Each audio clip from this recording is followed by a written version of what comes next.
वहां से भ्रमण करते हुए मच्छिंद्रनाथ पहले द्वारका और बाद में अयोध्या गए, जहां भगवान राम के वंशज राजा पशुपत शासन कर रहे थे।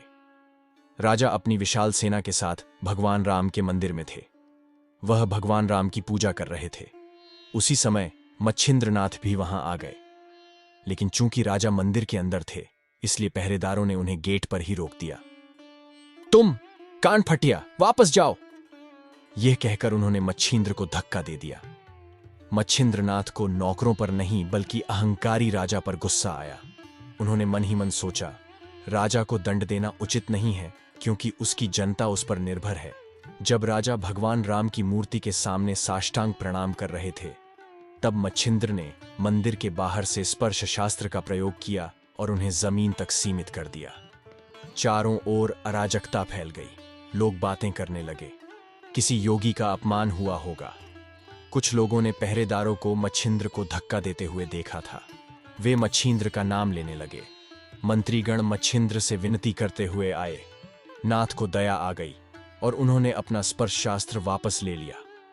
राजा ने उठकर नाथ के सामने समर्पण कर दिया। जैसे ही राजा को पता चला कि उनका नाम मच्छिंद्रनाथ है, तो वह उन्हें महल में ले गए और उनका आदर सत्कार किया। राजा ने उनकी अच्छी सेवा की, जिससे मच्छिंद्रनाथ उनसे प्रसन्न हो गए।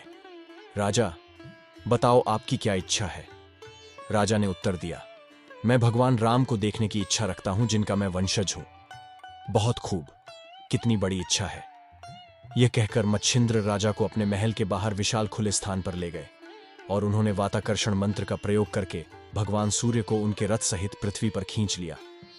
संपूर्ण ब्रह्मांड जलने लगा, परंतु नाथ ने जलस्त्र का प्रयोग कर आग बुझाई। अरुण, रथ के घोड़े और भगवान सूर्य मूर्छित हो गए। ब्रह्मांड ठहर गया। भगवान विष्णु के साथ भगवान ब्रह्मा और भगवान शिवनाथ के पास आए और कहा, प्रिय, तुमने भगवान सूर्य को पृथ्वी पर क्यों लाया? देखो, यह कितनी बड़ी विपत्ति साबित हुई है। मच्छिंद्र ने त्रिमूर्ति से कहा, यह राजा पाशुपत भगवान सूर्य का वंशज है। क्या उन्होंने आज तक उसकी एक भी इच्छा पूरी की है? भगवान विष्णु ने कहा, तुम क्या चाहते हो? तुम सबसे पहले भगवान सूर्य को मुक्त करो। मच्छिंद्र ने कहा, भगवान सूर्य को राजा के लिए सदैव सहायक सिद्ध होना चाहिए। वह भगवान राम के दिव्य दर्शन प्राप्त करने की इच्छा रखते हैं, जिसे भगवान सूर्य अवश्य साकार करें।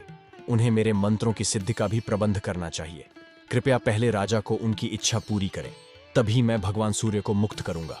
उसके बाद राजा के सामने प्रकट हुए भगवान राम लक्ष्मण। भगवान शंकर भी प्रसन्न हो गए। राजा ने स्वयं को धन्य महसूस किया और मच्छिंद्रनाथ और भगवान राम लक्ष्मण के चरणों में अपना सिर झुका दिया। नाथ ने भगवान राम को साष्टांग प्रणाम किया।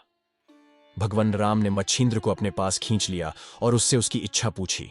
नाथ ने उत्तर दिया, मैंने जो सबरी विद्या के काव्यात्मक सिद्धांत में मंत्र लिखे हैं, उनके लिए मुझे आपकी स्वीकृति मिलनी चाहिए, लेकिन अगर आप असहमत हैं तो लड़ाई के लिए तैयार रहें। भगवान रामनाथ की वीरता से बहुत प्रभावित हुए। उन्होंने नाथ से कहा, त्रिमूर्ति के अवतार भगवान दत्तात्रेय हैं और मैं भी उनके जैसा ही हूं। तू जिस भी मंत्र में मेरा नाम मिला दें, उसमें तुमको सिद्धि प्रदान करना मेरा कर्तव्य है। तुम कवि के अवतार हो, जिसका अर्थ है कि तुम भगवान विष्णु के उत्तराधिकारी हो और मैं भी भगवान विष्णु का अवतार हूं। इसलिए मूलतः हम एक ही हैं और इसलिए लड़ाई का विचार रखना सही नहीं है। तुमने मुझे मेरे ही वंशज के सामने प्रकट कर दिया, जो सचमुच बहुत पुण्य है। उसके बाद मच्छिंद्रनाथ ने अपना वाताकर्षण मंत्र वापस ले लिया।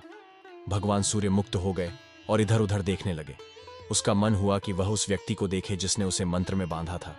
देवताओं ने नाथ को उनकी इच्छा के बारे में बताया।